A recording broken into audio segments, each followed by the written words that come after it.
두산로보틱스 주주 여러분 안녕하세요. 우선 오늘 두산로보틱스의 주가 움직임 굉장히 안정적으로 움직여주고 있는데요. 항상 영상에서 여러분들에게 말씀드리죠. 두산로보틱스의 주가는 반드시 급등을 할 거고 급등이 터지면은 최고가 124,500원 반드시 돌파합니다. 저와 여러분들은 두산로보틱스를 통해서 수익을 내게 될 거예요.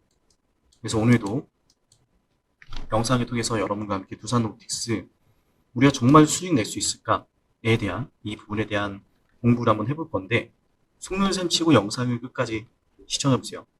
정말 많은 것들을 알게 되실 거고 우리가 정말 지금 힘든 싸움을 하고 있지만 결국 이 싸움의 끝에서는 우리가 돈을 벌게 될 것이다. 우리가 승리하게 될 것이다. 라는 것을 우리 영상 보시는 분들이 모두 알게 되실 거라 말씀드립니다. 물론 지금 이런 하락세를 보시면 많은 생각이 드실 거예요. 이렇게 계속 하락만 하고 있는데 도대체 언제 이런 급등이 나오고 이 급등이 정말 나올 수 있을까? 라는 생각을요. 하지만 우리는 반드시 이걸 알아야 됩니다.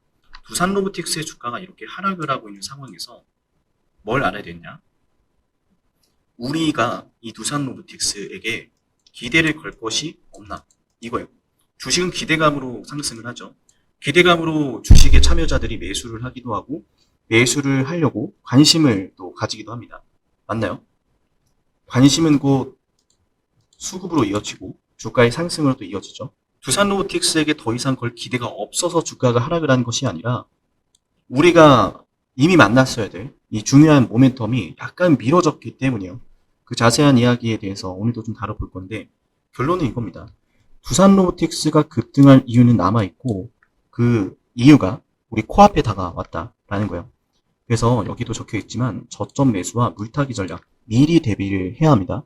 시청하시기 전에 좋아요 한 번씩만 눌러주세요. 지금부터 여러분들께서 반드시 알아야 되는 여러분들에게 반드시 도움이 되는 내용들 본격적으로 시작할게요. 네, 좋아요 한 번씩 꼭 눌러주시고요. 일단은 여러분들 걱정 많으시겠지만 생각해 볼게요. 지금 애초에 최저가를 찍었다가 이런 윗꼬리 캔들 나온 거 이거는 솔직히 말해서 한번 담은 거예요. 떨어지고 있던 주가 너무 대놓고 담으면 어떻게 되죠? 막 계속 떨어지고 있어. 특히나 크게 보면은 차트를 크게 보면은 고점이 낮아지고 저점이 낮아지는 전형적인 하락 추세의 종목이에요. 그죠? 근데 이런 종목이 지금 표시해드린 구간까지 밀리게 되면은 솔직히 호가가 너무 비어요. 즉 매도를 걸어놓는 참여자들이 없기 때문에 호가가 비어 있어서 조금만 매수를 해주더라도 순식간에 주가가 급등을 합니다. 맞나요? 근데 조금만 매수를 하는 게 아니에요. 이때 보시면 거래량이 1,000억 원을 넘어섭니다. 그러니까 1,000억 원을 넘어서는 이 거래량으로 조금 확대해 드릴게요. 이평선 아래로 움직이고 있던 주가가 이평선을 뚫고 급등을 합니다. 이거는 시장을 움직이는 주체들, 어떤 하나의 종목을 위아래로 움직이는 이런 힘이 있는, 즉 세력이 움직인 것이다. 세력이 이 자리에서 매수를 했기 때문에 이런 윗꼬리 캔들도 달린 거예요. 그러니까 기본적으로 이 안에서 받을 수 있는 매물대, 물량, 이런 개인 투자자들의 심리, 이런 복합적인 것들을 판단에 따라 보시면 됩니다. 왜? 준비하고 있기 때문에. 그래도 두산로보틱스라는 주식이 앞으로 다가올 이 엄청난 모멘텀에 의해서 주식시장을 선도할 것을 알기 때문에. 왜냐? 여러분도 알고 계시잖아요. 지금 미국과 중국이 한창 어떤 상황이 놓여지겠죠? 미국은 관세를 때리겠다, 안 때리겠다. 중국은 너네 계속 그런 식으로 하면은 우리 필요한 물품들 계속 그렇게 무역적으로 규제를 하면은 우리 너나는 히토리 안 줄 거야. 얼마 전에 좀 협상이 됐죠. 트럼프하고 시진핑하고 그죠? 이런 살벌한 관계에 놓여져 있단 말이에요. 맞나요? 그러니까 로봇이라는 전략적 산업이 반드시 성장할 수밖에 없는 이유이기도 하고 그런 이유는 결국 이제 두산 로보틱스라는 기업의 성장성에 대한 기대감을 불어넣기 시작을 할 겁니다. 이해되시나요? 이 미국과 중국의 갈등 관계 속에서 로봇이라는 산업이 얼마나 핵심으로 자리하고 있는지에 대해서 우리가 매일같이 공부를 하고 있는데 그래서 여기 말씀드릴 수 있는 게 두산 로보틱스에게 걸어볼 수 있는 기대가 없는 것이 아니다 절대로. 근데 제가 이렇게 좀 두루뭉실하게 말씀을 드리면 아니 그게 그래서 두산 로보틱스는 무슨 상관이야 이 주식이 올라가는 도대체 무슨 상관이 하실 수 있어요. 조금만 더 집중해 볼게요. 영상 좋아요 한 번씩 눌러주시고 정말 중요한 걸 하나 말씀드릴 건데 이걸 알아야 우리가 이 두산 로보틱스라는 주식을 어떻게 대응해야 되는지, 왜 우리가 지금 여기서 포기하면 안 되는지, 왜 우리가 물타기 준비를 해야 되고 물타기를 할 여유가 안 된다면 두산로보틱스가 124,500원 해당 자리를 돌파한다라는 이런 사실까지도 왜 우리가 기대할 수 있는지 알게 되는 거예요. 반드시 알아가셔야 됩니다. 그 전에 우리 영상 보시는 두산로보틱스 주주분들 제가 한 가지만 말씀을 드리면 항상 저는 우리 구독자분들의 수익을 최우선으로 생각을 하고 있고요.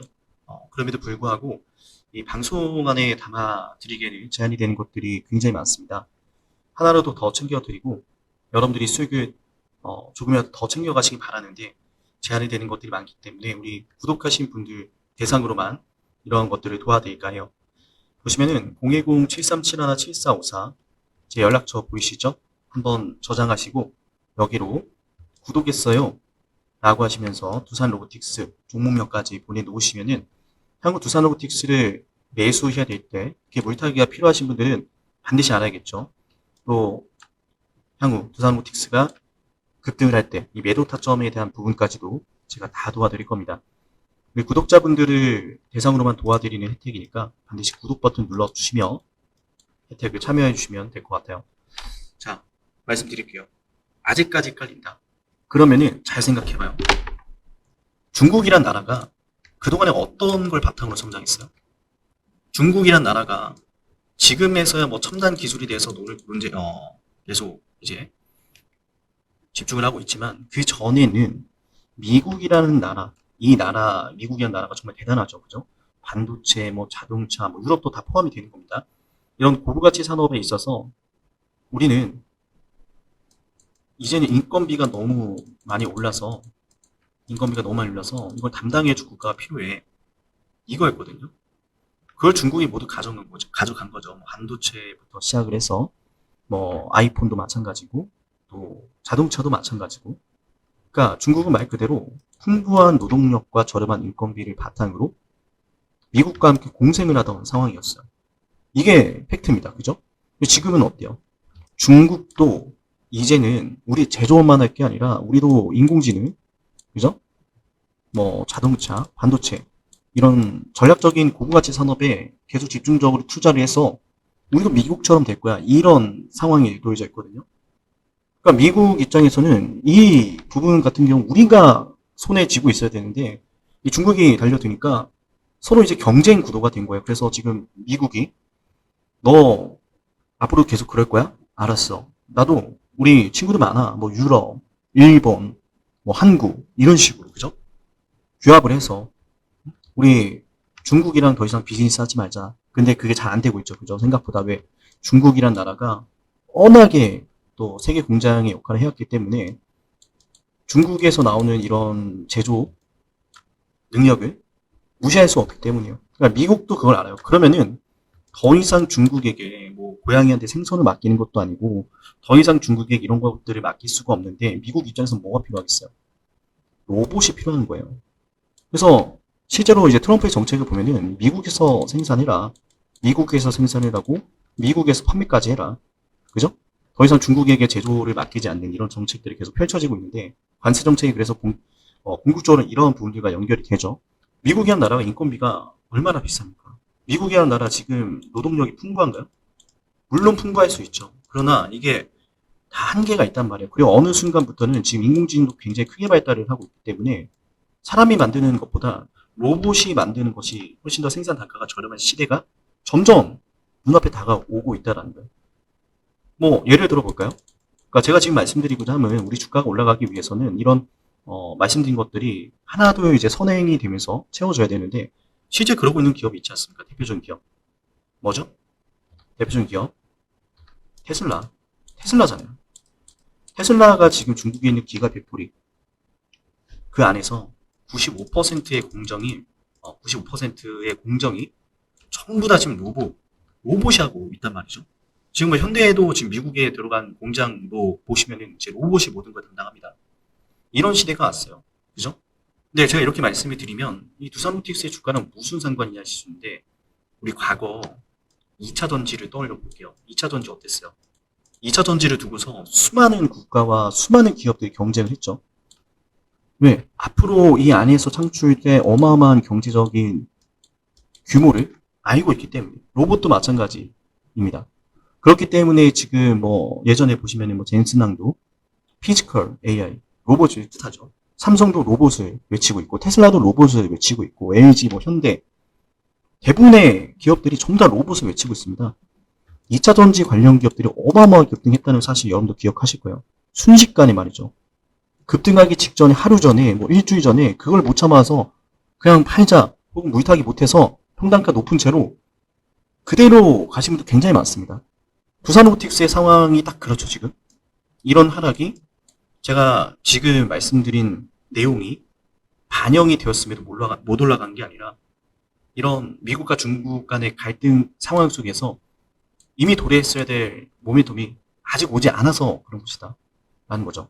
그래서 앞으로는 이 로봇에 대한 본격적인 관심 반드시 시작이 될 거고 그것만으로도 이 두산로보틱스의 추세는 바뀔 거예요. 추세가 바뀔 겁니다. 추세가 바뀔 것이고 추세가 바뀌고 나면은 이제 두산로보틱스가 그 성장하는 로봇 산업에서 얼만큼의 주목을 받을 것이냐. 그건 결국 이제 두산로보틱스의 향후 실적에 대한 기대감이 크게 중요한 영향을 주는 요소로 자리하게 될 건데 그 부분에 대해서는 제가 지난 방송에서 두산로보틱스 경쟁력에 대해서 자세히 말씀드린 바가 있습니다. 그렇기 때문에 이전 영상을 보시면 되겠는데 궁금하신 분들이 많기 때문에 내일 방송에서 이 부분 다시 한번 다뤄드리긴 할 거예요. 그래서 정리를 하자면 우리의 물타기 전략은 말씀드린 이런 모멘텀이 대대적으로 이제 언론사가 다루기 시작하면 이 아니라 이 모멘텀이 터지기 직전에 우리가 이런 기술적인 차트의 움직임을 보면서 판단하는 것이다. 그래서 하나 힌트를 드렸죠. 이 윗꼬리 캔들에 대해서. 애초에 이 역배열된 상황 속에서 역배열된 이 이평선의 상황 속에서 이평선이 역배열 확장, 역배열이 이 속도가 벌어지는 것이 아니라 오히려 주가가 올라오면서 이평선이 수렴되는 구간들을 만들고 이런 식으로 작은 저점의 박스권을 만들고 있는 두산로보틱스의 주가 상황 자체가 애초에 여기서 물량을 받아주고 이 아래에서 받는 것이 아니라 여기서 횡보를 하다가 또 물량을 모아가기 위한 또 반등이 나올 겁니다. 이런 움직임을 가져가겠다라는 의도로 보시면 되기 때문에 제가 지난주부터 계속 말씀드렸죠. 우리 의미 있는 반등 좀만 기다리자. 그죠? 의미 있는 반등 확인하고 거래량 확인하고 우리 움직일 거다. 그래서 우리가 물타기를 해야 할 그 시기가 머지 않았다 이 말씀 드릴게요. 내일장 이제 두산로보틱스의 주가가 60일선을 돌파할 가능성이 매우 높은데 60일선을 돌파하면서 곧바로 120선을 만나게 되거든요. 이 구간에서 만들어지는 기술적 움직임이 굉장히 중요합니다. 그렇기 때문에 우리 영상 보시는 구독자 또 두산로보틱스 주주분들은 반드시 오늘 영상 구독하셔가지고 또 저한테 문자 남겨놓으시길 바랄게요. 오늘 두산로보틱스 영상을 여기서 마치겠습니다.